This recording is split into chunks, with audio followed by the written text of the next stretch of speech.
Hai, hari ni kita ada nak keluar satu motor LVS Standard warna hijau. Okay Aiman, apa perasaan dapat motor hari ni?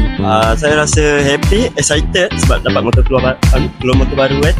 So tak sabar nak try. Macam mana pengalaman berusaha dengan kita orang? So far semua okey, semua senang, tak ada yang susah pun. Sebab nak keluar motor ni selalunya ambil masa sikit kan. So okey lah, laju juga lah. Apa yang paling suka tentang servis kita?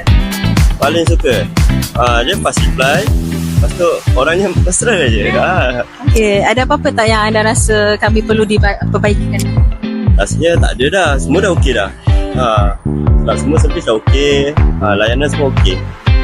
Nak recommend tak dekat family members ke atau kawan? InsyaAllah maybe akan recommend juga. Sebab ramai juga kan yang tengah cari motor semua.